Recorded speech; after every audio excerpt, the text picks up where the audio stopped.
நான் வந்து 7 வகை காய்கள் போட்டு சாம்பார் வைக்கிறேன். இதில் வந்து எப்பவுமே நம்ம யூஸ்வலாக போடுற கத்திரிக்காய், மாங்காய், அப்புறம் வெங்காயம், தக்காளி, அதுக்கப்புறம் வந்து கேரட், பீன்ஸ், அதுக்கப்புறம் வந்து வாழைக்காய், அப்புறம் வந்து நம்ம இது கொஞ்சம் காய் வெந்த பின்னாடி இது கூட நம்ம மாங்காய் சேர்த்து இது கொஞ்சம் நல்லா வதக்கிட்டு அதுக்கப்புறமா நான் குக்கரில் இப்போது துவரம் பருப்பு வேக வச்சுருக்கேன். அதை கூட சேர்த்து இதில் நான் சாம்பார் பொடி போட்டிருக்கேன். அது இல்லாமல் மஞ்சள் பொடி போட்டிருக்கேன். இப்போ இதில் வந்து நான் ப்ளைன் மிளகாத்தூள் இவ்வளோ சேர்க்குறேன். அப்புறமா இதில் இருக்கிற தக்காளியும் மாங்காவுமே போதும். இதில் புளியெல்லாம் ஊற்றக்கூடாது. இதில் தேவையான அளவு உப்பு நம்ம சேர்த்து இது கொஞ்சம் காய் லைட்டாக வெந்துட்டு பின்னாடி அந்த வேக வச்ச துவரம்பருப்பை போட்டுட்டு அதுக்கப்புறமா நம்ம இதை காய் வெந்த பின்னாடி மாங்காவை சேர்க்கணும். இந்த மாதிரி ஒரு அறுசுவையான ஒரு சாம்பார் வந்து நீங்கள் சாப்பிட்டுட்டா அதை நீங்கள் வந்து வாழ்க்கையில் மறக்கவே மாட்டீங்க. இதில் வந்து ஒரு 8-9 வகையான காய்கள் சாம்பாருக்காக நான் வேக வச்சுருக்கேன். கொஞ்சம் கொதித்த பின்னாடி இந்த தண்ணி எடுத்து கொஞ்சம் நீங்கள் டயர்டாக ஃபீல் பண்ணுறீங்க, இல்லை உங்களுக்கு கொஞ்சம் உடம்பு சத்து குறைவாக இருக்குது, ஏன்னா நீங்கள் சாப்பாட்டுக்கு போட்டு இதை சாப்பிட போகிறீங்க. ஆனாலும் ஒரு பிரஞ்ச் மாதிரி ஒரு 11-12 டைமுக்குள்ளே ஒரு மாதிரி பெண்களோ அல்லது வீட்டிலேயே வயோதிகரோ ஒரு சத்து குறைவாக அவங்க இருக்கிறாங்க அப்படின்னா இதை ஒரு சூப் மாதிரி இதை எடுத்து ஃபுல்லாகவே ஒரு கப்பில் வெறும் அந்த தண்ணியை மட்டும் எடுத்து, ஏன்னா கொஞ்சம் தான் கொதிச்சிருக்கும், அப்போ தான் விட்டமின்ஸ் இருக்கும். ரொம்ப நேரம் கொதிச்சிச்சானா அந்த விட்டமின் இருக்காது. அப்போது நம்ம இதை எடுத்து ஒரு கப்பில் ஒரு 1/2 கப்புக்கு இதுலேருந்து எடுத்து ரொம்ப எடுத்துட்டோம்னா நம்மளுக்கு அந்த சாம்பார் கொஞ்சம் டேஸ்ட் குறைஞ்சிரும்.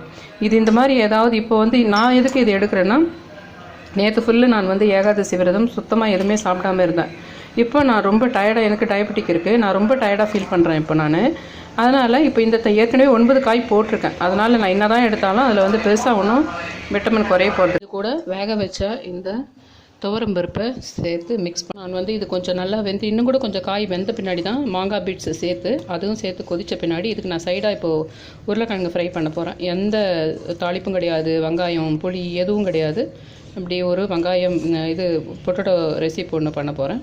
இது கூட இப்போ இது நல்லாவே வெந்துருச்சு. இப்போ நான் மாங்காவை சேர்த்து இன்னொரு 5 நிமிஷம் இதை வச்சுருந்து கொத்தமல்லி எல்லாம் போட்டு இறக்கிடலாம். ஆனால் கறிவேப்பிலை மட்டும் நம்ம எப்பவுமே எண்ணெயிலே தாளிப்பிலே போடணும் எல்லா ரெசிபிக்குமே. மாங்காய் போட்ட பின்னாடி நல்லா கொதிச்சிருச்சு. இப்போ கலரே மாறிச்சு பாருங்கள். ஒரு வெளிரிய நிறம் இருந்தது, இப்போ ஒரு டிரான்ஸ்பரண்ட் கலருக்கு வந்துருச்சு பாருங்கள். எல்லாமே உங்களுக்கு புளி ஊற்றின பின்னாடியோ எல்லாமே சேர்ந்து கொதிச்சிட்டு பின்னாடி ஒரு டிரான்ஸ்பரண்ட் கலர் வந்துடும். இப்போ நம்ம நல்லாவே ஃப்ரெஷ்ஷாகவே இருக்கணும். ஒரு 2-3 நாளைக்கு இதை நம்ம ஃப்ரிட்ஜில் வச்சு சாம்பாருக்கு எல்லாம் யூஸ் பண்ணணும். ஆனால் ஃபஸ்ட்டு நாள் செஞ்சதே இருக்கணும்னா கொஞ்சம் வெல்லம் சேர்த்து கொதிக்க வைக்கிறது பெஸ்ட்டு. எல்லாம் வெந்த பின்னாடி நான் வந்து செக்கு கடலை எண்ணெய் நல்லா ஒரு 2 குழிக்கரண்டி அளவுக்கு போட்டிருக்கேன். இப்போ ரொம்ப சூடாக இருக்கிறதுக்கு முன்னாடியே இதில் நான் மிளகாத்தூள் இவ்வளோ நான் ஒரு 3 பெரிய உருளைக்கிழங்கு எடுத்து அதில் தோல் சீவிட்டு கட் பண்ணி வச்சுருக்கேன். அதை நான் வேக வைக்கல. வேக வச்சு பண்ணுற உருளைக்கிழங்கு அது இன்னொரு ரெசிபி இருக்குது. அதில் வந்து நம்ம புளி, தாளிப்பு, கடுகு, சீரகம், கறிவேப்பிலை, பச்சை மிளகாய் எல்லாமே போடலாம். இதில் ஒன்றுமே கிடையாது. ஜஸ்ட் 5 மினிட்ஸ் குக்கு. இது வந்து ஒரு 300 கிராம் 350 கிராம் தான் இருக்குன்றதுனால இது 10 மினிட்ஸ் போதும். அதனால் இதை 10 மினிட்ஸ் குக்கு இதுலேயே சேர்க்கலாம். இவ்வளோ நீங்கள் போட்டு 3 பெரிய உருளைக்கிழங்கு அதை வந்து நான் தோல் சீவிட்டு ஜஸ்ட்டு கட் பண்ணி வச்சுருக்கேன். ஆனால் இந்த அளவுக்கு மீடியமாக ஒரே சைஸாக நம்ம கொஞ்சம் கட் பண்ணிக்கணும். ரொம்ப பெருசாக கட் பண்ணக்கூடாது. ஏன்னா இதில் வந்து நம்ம தண்ணி ஊற்றாமல் வேக போகுது.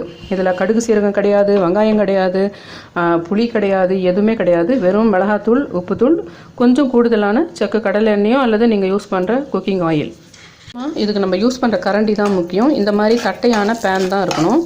இந்த மாதிரி முதல்ல மிக்ஸ் பண்ணிடணும். இது ரொம்ப சூடு ஏறி அந்த மிளகாத்தூள் காந்து போகிறதுக்கு முன்னாடியே நம்ம இதை போட்டுடணும். அப்போனா முதல்லையே நம்ம அந்த உருளைக்கிழங்கை தோல் சீவி கட் பண்ணி வச்சுடணும். இது ஃபுல்லாகவே நான் சிம்மில் வைக்க போகிறேன். டெஸ்ட் பண்ணி பார்க்கலாம். சிலது ஃப்ரெஷ்ஷான உருளைக்கிழங்காக இருந்தால் 3 உருளைக்கிழங்கு பெரிய உருளைக்கிழங்குக்கு நம்மளுக்கு வந்து ஒரே ஒரு 10 மினிட்ஸில் வெந்துடும்.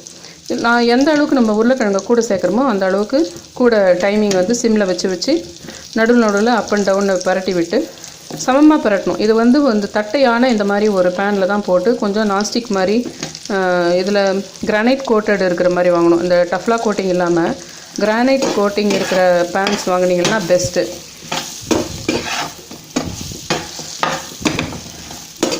செராமிக் தவாங்க, கிரானைட் கோட்டிங் பேன்லாம் வருது, அதுதான் பெஸ்ட்டு. டஃப்லான் கோட்டிங் பேன் வாங்காதீங்க. அப்படி இல்லைன்னா நீங்கள் வெறும் இரும்பில் வந்து சீசனிங் பண்ண இரும்புலேயே இந்த மாதிரி தட்டையான பேன்லாம் வருது, அது இன்னும் ரொம்ப நல்லது. உண்மையிலே அயன் சத்து கூட அதில் கிடைக்கும்.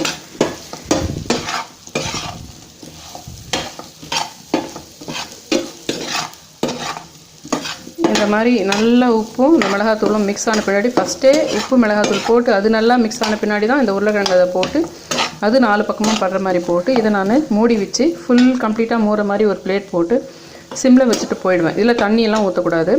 கொஞ்சம் நேரத்துக்கு ஒரு முறை பார்த்து இது பண்ணணும். கொஞ்சம் பழசாகிடுச்சு, ரொம்ப பழசான உருளைக்கிழங்குன்னா அப்போ கொஞ்சம் தண்ணி தேவைப்படும் அதுக்கு. இந்த மாதிரி தண்ணி இல்லாமல் வேகிறது தான் ரொம்ப சூப்பரான ஒரு டேஸ்ட்டாக இருக்கும். இப்போ ஒரு 5 நிமிஷத்துக்கு ஒரு முறை இப்படி திருப்பி விட்டு இந்த கரண்டியாலே கட் பண்ணாவே பாதி தெரியும். இது வெந்துச்சு, அப்படி இறங்குது பாருங்கள். அது இறங்குது, பார்த்தாலே தெரியும் கொஞ்சம் வெந்துருச்சான்னு. இல்லைன்னா இப்போ என்ன ஆகும், சில கிழங்கு மட்டும் வெந்திருக்கும், அதனால் இன்னும் கொஞ்சம் நேரம் இருக்கலாம். மேக்ஸிமம் இந்த 3 கிழங்குக்கு 15 மினிட்ஸ் போதும். இப்போ நான் இதை எடுத்து வாயில் போட்டு டெஸ்ட் பண்ணுறேன். வெந்திருக்கு, இருந்தாலும் இன்னும் 2 நிமிஷம் வைக்கலாம். ஏதாவது 1-2 கிழங்கு வெந்துட்டோம் அப்படின்றதுக்காக வச்சுட்டு இப்படி தட்டையாக தட்டிட்டு மறுபடியும் மூடிட்டு சிம்லேயே தான் இருக்கணும். ஆனால் லைட்டாக வெந்துருச்சு. இப்போ நான் என்ன பண்ணுவேன், இது ஒரு மதியத்தில் நான் சாப்பிட மாட்டேன். அதனால் இதுலேருந்து காரமாக எப்பவுமே காஃபி குடிக்கிறதுக்கு கூட சாப்பிட்டா நல்லாயிருக்கும். இதில் 2-3 பீஸ் எடுத்து சாப்பிட்டுட்டு நான் போயிட்டு இப்போ இந்த காஃபியை குடிக்க போகிறேன்.